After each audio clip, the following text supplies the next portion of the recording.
A group of mutated warriors face off against an evil kingpin who wants to take over New York. This is my review of Teenage Mutant Ninja Turtles.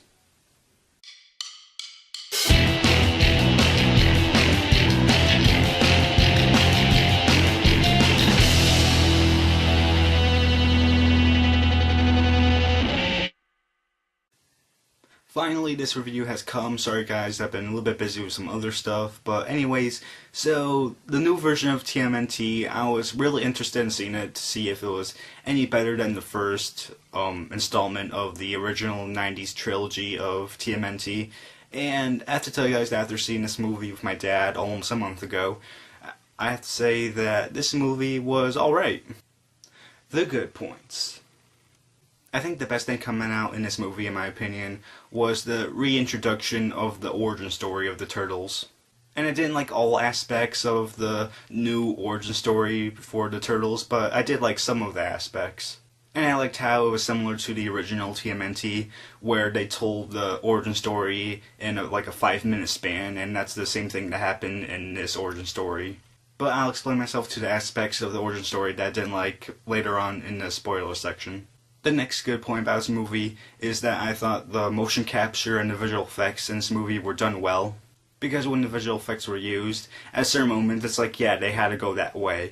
And at other moments it's like, maybe they should have gone a different way, but then when you start to think about it, it's like, no, they had to do it that way because that was the only way. I also like the way the Turtles looked in the movie with the visual effects because they were looking as realistic as possible. And I like how they have different body characteristics when it comes to height, size, shape, and like different birthmarks on one another. The comedy action mix in this movie felt very similar to the 90s TMNT movies, at least the first TMNT movie from the 90s trilogy. And that's a good thing because the Turtles need to have that feel to them. The sound design was great throughout the movie because when there was a fight scene or when there was a vehicle chase scene, you felt like you were in the middle of that vehicle chase scene or in the middle of that like fight scene. I think the editing is another great point because I didn't feel like I was in the movie theater for almost 2 hours. I felt like I was in the movie theater for almost an hour at least. But other than that, the only other good things I can say about this movie are that some of the directing, voice acting, and writing in the movie were good. The bad points. For me, the worst thing coming out of this movie is the fact that the movie fell too short, and this is like one of the main problems that the 90s trilogy had, which was that the films felt too short. And since I felt that the writers did a good job writing this movie, I thought they could have written a few more scenes that made sense to place into the movie. And speaking of the writing, I thought that some of the writing could have been better with some of the aspects, and some of those aspects include the ending of the movie, some of the coincidences that were throughout the movie. I thought they could have been rewritten to make it non-coincidental, and some of the character outcomes weren't really told in a way where you felt like, oh, like that was that outcome for that character. But I'll explain myself more about the writing in the spoiler section of this review. Other than that, I thought that there was some acting, some directing, and some of the visual effects that could have been worked on better. So like I said, I saw this movie with my dad. My dad gives this movie a 2.75 out of 4 stars, while I give it the same score, a 2.75 out of 4 stars. I definitely think that this movie is a good way to start the new TMNT franchise that they're going for. I just hope that they build off the good aspects of the movie and correct the bad aspects that were in this movie. Alright, spoilers for Teenage Mutant Ninja Turtles. If you haven't seen this movie yet, then get out of here now because I'm going to be spoiling some things that happen throughout the movie. And I don't know why you would want that, because don't you want to enjoy this movie for yourself? I mean, doesn't anybody want to enjoy a movie that they haven't seen for themselves without being spoiled? I don't know. Just please get out of here if you haven't seen the movie. So I'm mostly going to be talking about the writing of the movie.